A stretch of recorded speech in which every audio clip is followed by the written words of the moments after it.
Vamos falar sobre assédio moral no trabalho? Mas eu quero conversar sobre esse tema com vocês a partir do olhar da psicodinâmica do trabalho.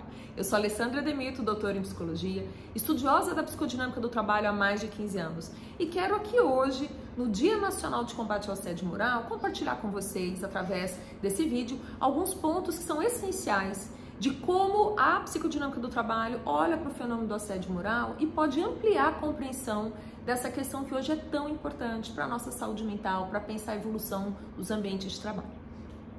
O Christophe Dejoux, ele traz uma abordagem com um olhar muito sensível à questão do sofrimento no trabalho, entendendo que o sofrimento é um estado pré-patológico, mas se a gente não olhar para isso e entender que as pessoas no trabalho elas usam o máximo de recursos, de defesas individuais ou coletivas para realmente aguentar firme e forte a toda a pressão, a gente não vai entender o porquê que o mundo do trabalho está sofrendo, as pessoas adoecendo tanto. Então, o ser humano, ele é ativo. O sujeito não é passivo frente ao sofrimento, ele se defende. Mas ele se defende muitas vezes contra aquilo que o faz sofrer. Então, existe também uma alienação nesse processo defensivo, que pode prejudicar a sua percepção de uma realidade que precisa ser alterada, em que ele precisa estar ali olhando atentamente para o que ele está sofrendo e entendendo que se os recursos que ele está usando para aguentar o sofrimento esgotarem, ele pode cair no adoecimento. Então, a psicodinâmica ela traz esse olhar que é muito importante dos nossos dias e algo que o Dejoux coloca, inclusive quero mostrar para vocês o livro, vou trazer algumas indicações.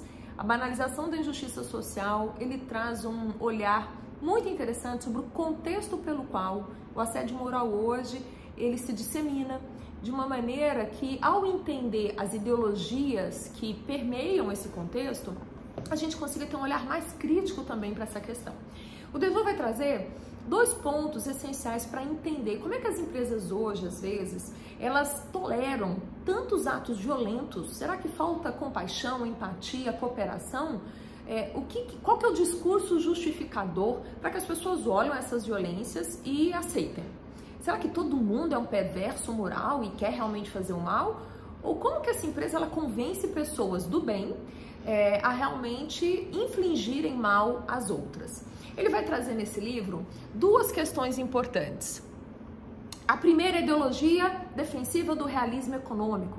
Nessa forma de pensar e de justificar a agressão, nós estamos numa guerra econômica, não há o que fazer. Então, às vezes, a empresa tem sim que ter atitudes que são drásticas, que são agressivas, porque se a gente não fizer isso, nós vamos perder no mercado a condição de sobrevivência.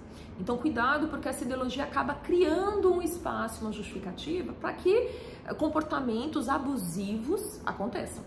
Uma outra ideologia que complementa essa, que o autor vai chamar de ideologia do cinismo viril.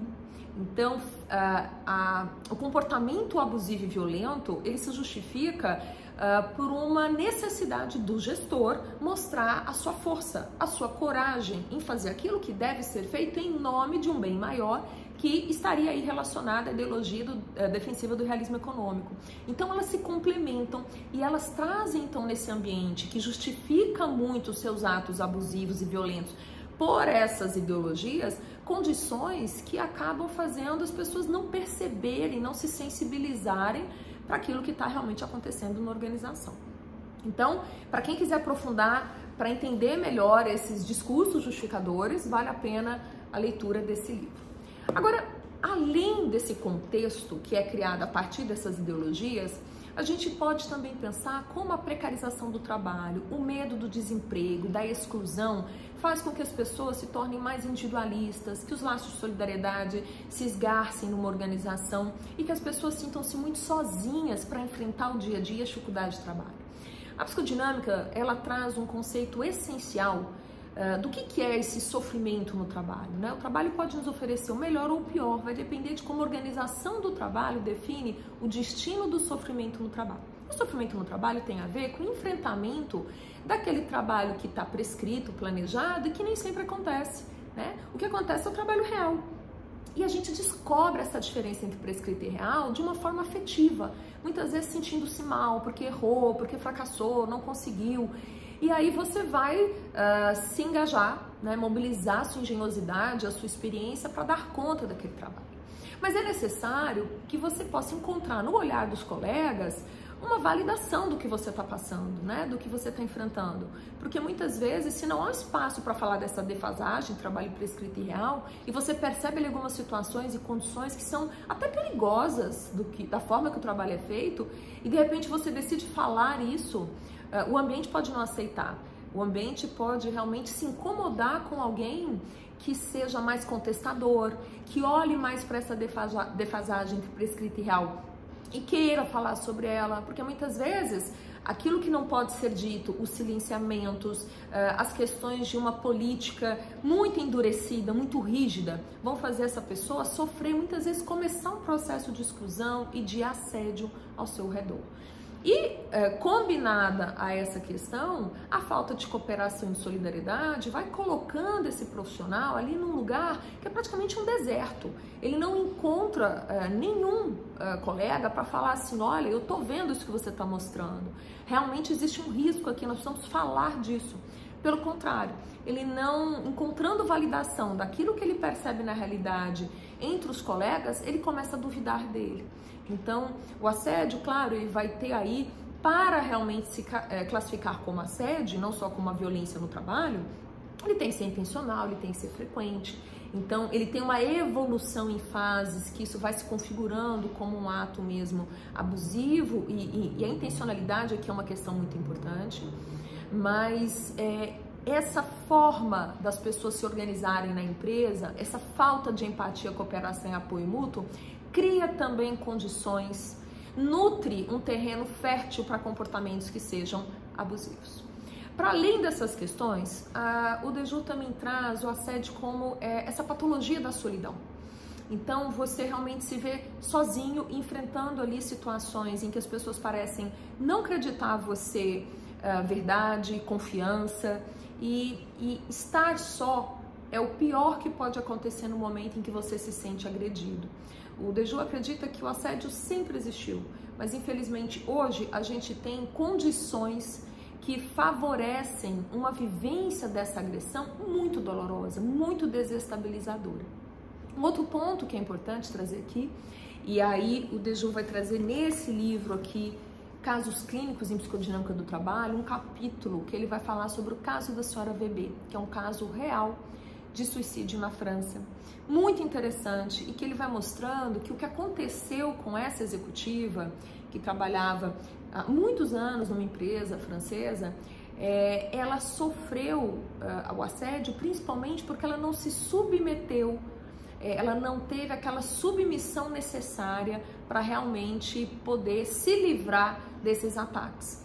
Então não era falta de competência técnica, não era falta de experiência, mas como que a falta de submissão também no mundo do trabalho hoje pode representar um aspecto perigoso para você se tornar vítima de um assediador.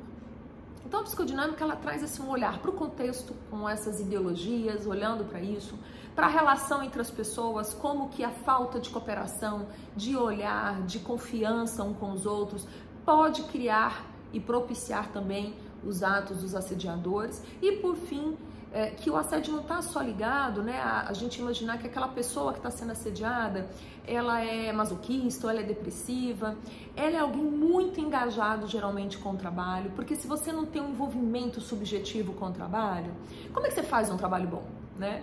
Então, para você realmente estar fazendo um trabalho excelente, ele vai ocupar um espaço importante na sua subjetividade. E é esse lugar importante do trabalho na sua subjetividade que vai ser atacado pelo assediador. E nesse momento em que isso é atacado, que você não percebe ali as pessoas para perceberem o que está acontecendo com você e te apoiar, você fica muito vulnerável. Então, a questão da submissão no trabalho é outro ponto importante. E muitas vezes a vítima, ela não é alguém que não quer fazer um bom trabalho, muito pelo contrário, geralmente ela é dedicada, ela é zelosa, ela quer realmente fazer o seu melhor, está atenta às diferenças entre trabalho prescrito e trabalho real, quer falar disso, mas dependendo das condições que encontra em determinada organização do trabalho, ela vai sofrer muito a partir dessa posição e dessa postura profissional que ela tem. Então aqui foi um vídeo que acho que já tem aí um pouco de uma iniciação para a gente fazer essa relação entre assédio moral e psicodinâmica do trabalho. Tem muito para poder evoluir. Tem um outro livro aqui também, que é da Psicopatologia Psicodinâmica do Trabalho, com a organização da Salma Lank do Laerte Snelvar, excelente também. Aqui fala do assédio moral como essa patologia da solidão. Então, assim, tem muito material.